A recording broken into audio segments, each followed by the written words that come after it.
Here at the Proving Grounds, acorn production seems very spotty. Of course, we suspected white oaks weren't going to make many acorns this year because we had a late hard freeze last spring.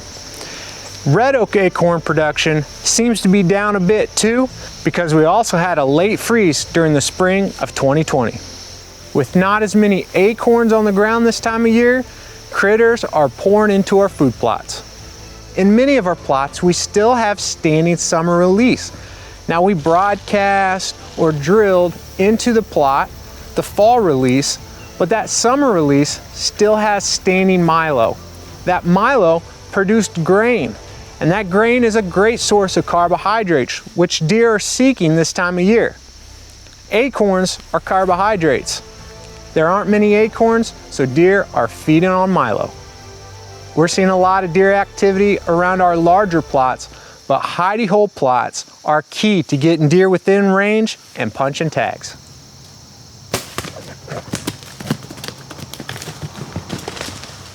I wanted to take time today to share how we manage and effectively hunt near hidey hole food plots. A great example of a hidey hole food plot here at the Proving Grounds is a plot we call High Top.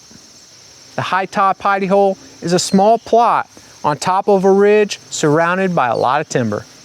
You may remember that a few years ago, during an early November morning, Grant and I were sitting in a stand overlooking the High Top food plot.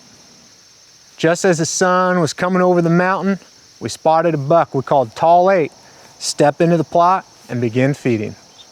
We were still in that pre-rut phase, and Tall 8, he wasn't on that food cover pattern, but that little hidey hole food plot was just the ticket to get Tall 8 to swing up that ridge, stop, grab a few bites to eat, and offer Grant a shot opportunity.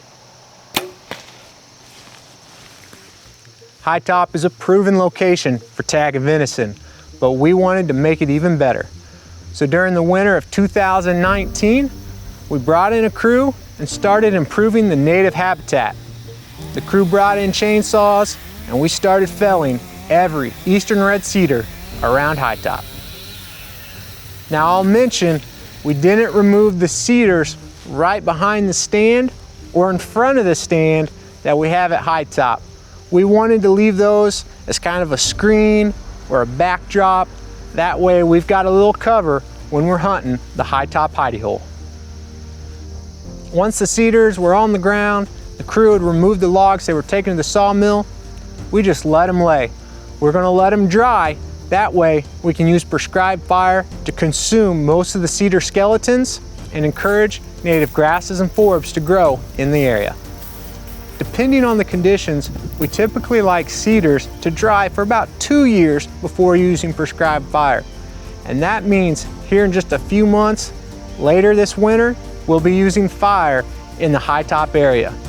But in the meantime, during these past couple years, the felled cedars have provided great cover for turkeys and deer. Right now, the hunting at the High Top hidey hole is probably the best it's ever been. And that's because there's a small, attractive food source in the middle of a lot of quality cover. Deer that feel safe are more comfortable traveling during daylight hours. And that's the benefit of a hidey hole. You've got a small, attractive food source with cover all around. Well, that deer, he's going to feel very secure because he's never a bound or two away from cover. As I mentioned before, the release process, or always having something growing and palatable for deer, that's still our plan in a hidey hole food plot. We started preparing High Top last spring when we went in with the summer release, broadcast at about 100 pounds per acre right before a rain. Sure enough, that rain hit, we had good germination, and deer started feeding in the hidey hole plot. During the summer, deer began to become conditioned to feeding in this area. We still had that standing milo, that source of grain. We came in during late September, right before rain, and broadcast the fall release blend. Now we had that standing grain and greens coming up beneath. This is why we love planting a diversity of species even in our hidey hole plots. we get the best of both worlds, grains and greens. Something's going to be palatable early, mid, and late season. And if you can combine those and overlap them and never clean the table, well, your hidey hole plot is very attractive and you can hunt it many more weeks out of the season. Typically, during the pre-rut, bucks are starting to look for those first receptive does, and they'll run the ridge that high top sits on. They'll swing by high top, grab a few bites to eat, because they need calories as they're on their feet more looking for receptive does. As bucks are moving, they're checking scrapes. Scrapes are communication hubs. Both bucks and does of all age classes use scrapes. They receive and deposit scent. It's a great communication hub. If you can find a scrape or a rub line right there on a hidey hole food plot, you know deer are cutting through there. You need to get a camera up, monitor that area, or get in there and hunt. Sure enough, that's what we saw at high top. We saw active scrape, put up a Recon-X, and sure enough, there were a lot of bucks using the area.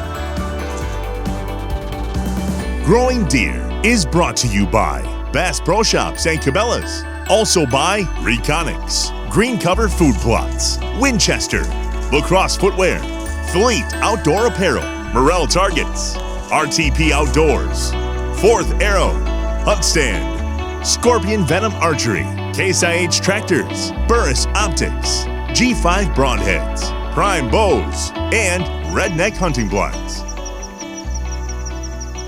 If you can find and effectively hunt a limited resource like a hidey hole in the middle of a big block of timber or cover like high top, pair it with a hot scrape, man, you've got a bottleneck. You've got a scrape, you've got a travel corridor, food source, cover right there. That's a bottleneck pinching deer down to that location.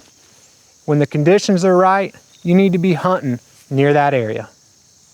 We've got a stand located on the west side of high top, and with a northeast, east, or southeast wind, we can park the truck several hundred yards away and walk down an interior road and slip right into the stand on the west side, not alerting deer further down the ridge that we suspect will come from the eastern half of high top. Hidey holes are easy to create and maintain. Maybe you already have an area, it's open, and you need to terminate the weeds, drop a match, start broadcasting. Or maybe you just use a couple hand saws, fell a few trees, get enough sunlight down to the ground to grow your food plot. It's fairly easy, but before you start creating a hidey hole, you need to consider how to approach, hunt, and exit without alerting deer. Having a hidey hole or two with an effective hunting strategy, that's going to result in more venison.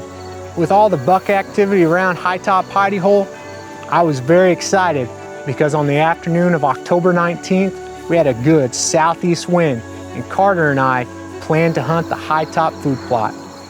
I'll be sharing that entire hunt with you soon.